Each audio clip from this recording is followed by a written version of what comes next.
Stationed at Langley Air Force Base and later at Scott Air Force Base, Frank put his talents for tinkering with machines to good use, performing pre-flight inspections.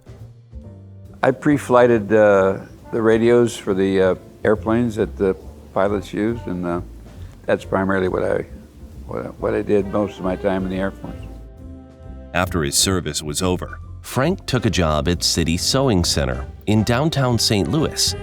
On his very first day, Frank loaded the car with 16 sewing machines, all it could fit, and hit the road. He made it as far as Sedalia before he sold them all, a remarkable feat. Another 16 were dispatched via Greyhound bus. He sold them too on his trip back. From these promising beginnings, Frank's career selling sewing machines took off.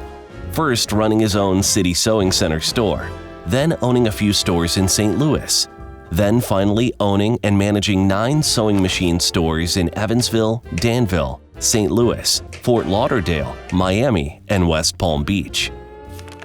By the 1960s, Frank began looking for his next big opportunity. Sewing machine business was slow in the summertime, and I was looking for something that would work well as far as sales in summer, and I saw how this little motorcycle was taking off, and so I looked into that, and of course it took me about a year to secure a franchise, but I was successful after being very aggressive and a pain in the neck, you might say, but I was signed in 1965 as a motorcycle dealer. By 1967, Frank left the sewing machine business altogether and started looking for ways to grow his automotive business. In 1970, Honda introduced its first passenger car in the U.S. market, the N600 sedan. With the success of his Honda motorcycle franchise, Frank was even more persistent in pursuing a Honda car dealership. It took months of meetings, trips to Honda's U.S. headquarters, and regular contact with the Honda national sales manager, but Frank did it. Hi, I'm Frank Leta here with 192. During the early years of his Honda car dealership, Frank wanted to make a memorable impression on the public, just like Honda's advertising. He played an active role in dealership marketing, getting his family involved. Right, Grandpa! His daughter Paula would sing jingles about Northland Honda, and his son Carl would compose the music. Frank always liked to create ads that were both playful and distinctive, cutting through the clutter of other noise on TV. He wanted himself and his family to be the spokespeople for his company's brand, and this would be more and more evident in the coming decades. So we'd shoot a lot of commercials where we were in a boardroom and pretty much introduced the grandkids as the chairman of the board. I'd say, right gang, right grandpa, they would say. In 1985, construction was completed on the all-new and newly rebranded Frank Leta Honda in Bridgeton at 12101 St. Charles Rock Road. The next year, Frank Leta became one of the first Acura dealers in the country. The 2 stores were unlike anything in St. Louis at the time, larger and more polished than any other dealerships. The ensuing years had some ups and downs, but overall, things were good. In 2006, Frank Leta Honda moved to a new state-of-the-art facility in O'Fallon, Missouri.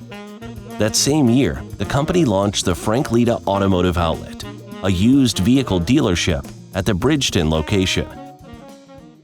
I've had many offers by conglomerates to buy me out, but the grandsons changed my decision on a lot of things because they like the business, and as long as their appetite is to continue in the business, there's no reason for me to sell it. It's a good vehicle for them and for all members of the family that have interest in it. So I'd rather have them develop the business and continue it than sell to some conglomerate. The Letas believe that with success comes an obligation to share that success with others.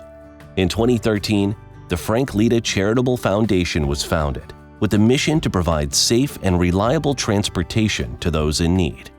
Over 100 local nonprofits and individuals have been served by the foundation since its inception.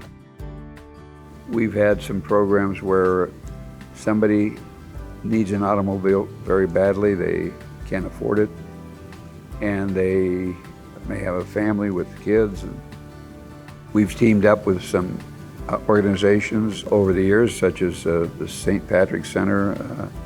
They'd refer people to us that were in need, and we would take one of our better used cars and completely renovate it and donate it to these people.